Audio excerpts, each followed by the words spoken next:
राजधानी दिल्लीत नीट पेपर फुटी प्रकरणावरून कॉकरोच जनता पार्टीचा संसदेवर कूच करणारा मोर्चा दिल्लीतील सुरक्षा व्यवस्थेकडून काहीही केलं तरी हाणून पाडला जातोय।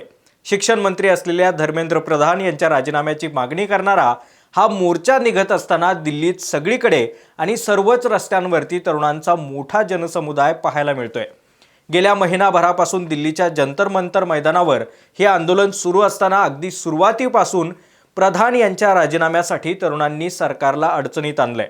याचाच परिणाम म्हणून आज संसदेचा पावसाळी अधिवेशन सुरू होत असतानाच म्हणजे आज 20 तारीख आहे आणि याच्या पहिल्याच दिवशी मोठी बातमी समोर येते।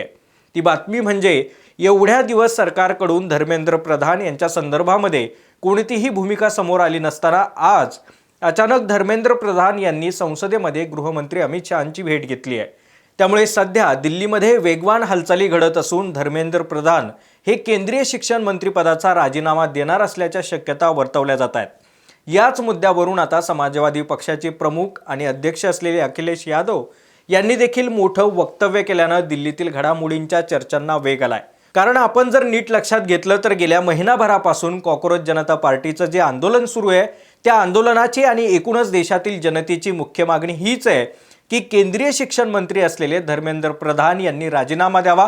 त्यामुळेच आता या भेटीमध्ये नेमकं काय घडतंय सगळं सविस्तर समजून घेणार आहोत। व्हिडिओ शेवटपर्यंत पहा। नमस्कार, मी अमोल डोईफोडे आणि आपण पाहताय महाराष्ट्र टाइम्स ऑनलाईन।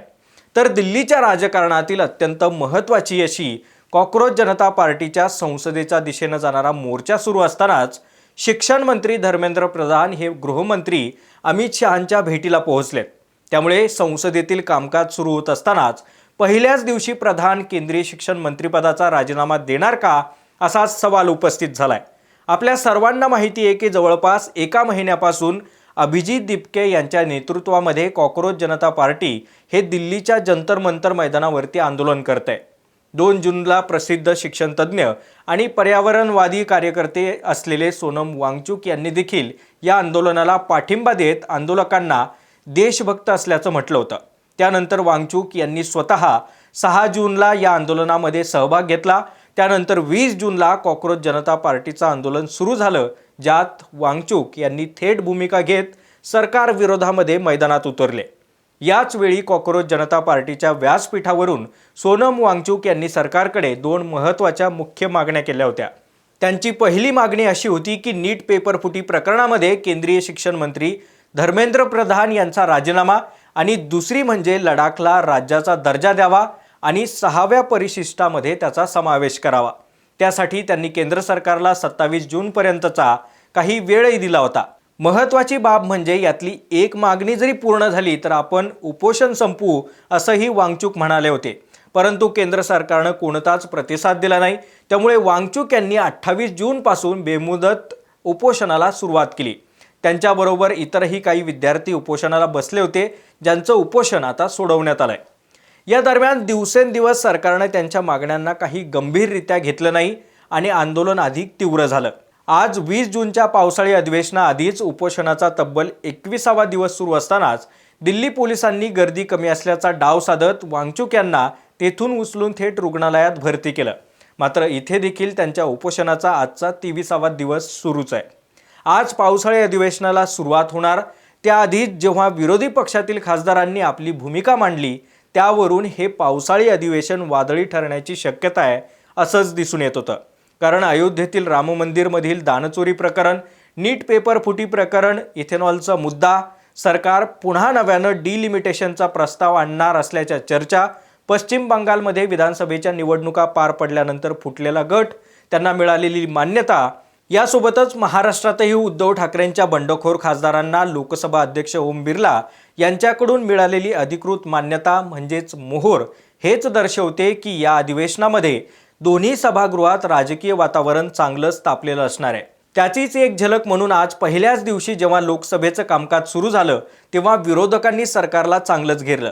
वेलमध्ये उतरत सरकार विरोधामध्ये अयोध्येतील राम मंदिर दानचोरी, नीट पेपर फुटी प्रकरण आणि इथेनॉलच्या मुद्द्यावरती चर्चेची मागणी करत घोषणाबाजी सुरू केली। त्यामुळे 11 वाजता सुरू झालेलं संसदेचं लोकसभेचं कामकाज हे पहिल्या 13व्या मिनिटालाच थांबलं आणि सभागृह स्थगित करण्यात आलं।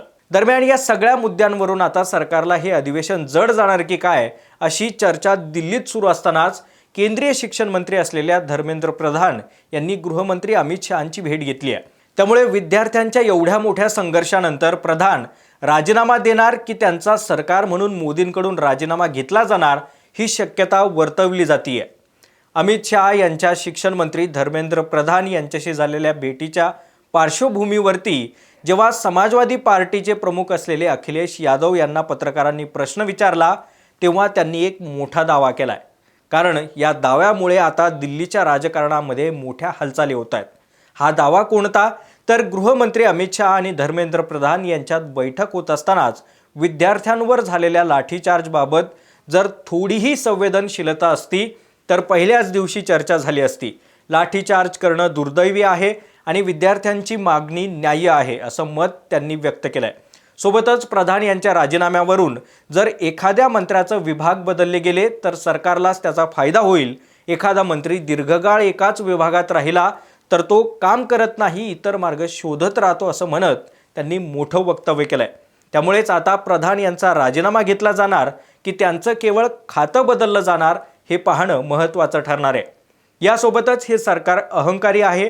जेव्हा मोठ्या संख्येने लोक आंदोलनात सामील झालेत, ज्या मुलांचे निष्पाप बळी गेलेत, त्यांच्यासाठी एक शब्दही सरकार बोललं नाहीये। यापेक्षा सरकारला मोठा अहंकार काय असू शकतो? सरकारनं विद्यार्थ्यांचं म्हणणं ऐकावं अशी अपेक्षा करतात, पण सरकार ते ऐकू इच्छित नाही असं म्हणत अखिलेश यादव यांनी हल्लाबोल केलाय। तर काँग्रेसचे अध्यक्ष मल्लिकार्जुन खरगे यांनी देखील पंतप्रधान मोदी यांनी जबाबदारी याची घ्यायला हवी असं म्हटलंय। हे सरकार तरुणांवरती आणि विद्यार्थ्यांवरती लाठीचार्ज करतंय। तुम्हाला परीक्षा घेता येत नसेल तर राजीनामा द्या अशा कडक शब्दात त्यांनी आपला संताप व्यक्त केलाय। सध्या वांगचूक आणि एकूणच शिक्षण व्यवस्था आणि सरकारवरून नाराजी निर्माण झालेले सर्व विरोधी पक्ष, राजकीय, सामाजिक, अभिनय आणि कायदेशीर यासोबतच अन्य क्षेत्रामध्ये काम करणाऱ्या व्यक्तींनी इथे उपस्थित राहून आपला जाहीर पाठिंबा दर्शवलाय। कॉकरोच जनता पार्टीच्या मोर्चावरून संसद भवन परिसरातील सुरक्षा व्यवस्था मोठ्या प्रमाणात वाढवण्यात आली असून अनेक स्तरांमध्ये ती विभागली गेली आहे। तर दुसरीकडे हा मोर्चा संसदेवर नेण्याची ज्यांनी घोषणा केली होती त्या सोनम वांगचूक यांच्यावर सध्या दिल्लीतील सफदरजंग रुग्णालयामध्ये वैद्यकीय उपचार सुरू आहेत। कारण दिल्लीच्या जंतर मंतर मैदानावर आमरण उपोषण सुरू असताना वांगचूक यांना दिल्ली पोलिसांनी बळाचा वापर करून उचलून नेत रुग्णालयात नेलंय। मात्र इथं देखील वांगचूक यांचं उपोषण सुरूच असून त्यांनी एक आज संदेश पाठवलाय। काही अटींच्या मोबदल्यामध्ये आमरण उपोषण मागे घेण्याचे त्यांनी देखील संकेत दिलेत। तर एकूणच काय, आता समाजवादी पार्टीचे प्रमुख असलेले अखिलेश यादव यांनी शिक्षण मंत्री धर्मेंद्र प्रधान यांच्या राजीनाम्याबाबत मोठा दावा केल्यानंतर शहा यांच्या भेटीनंतर प्रधान यांचा राजीनामा होणार का की केवळ मलमपट्टी करून त्यांचं खातं बदललं जाणार?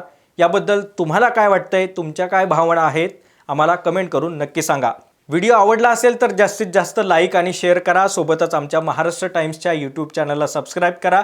आम्ही सर्व सोशल मीडिया प्लॅटफॉर्म्सवरती आहोत। आमच्या फेसबुक आणि इन्स्टा पेजला देखील फॉलो करा।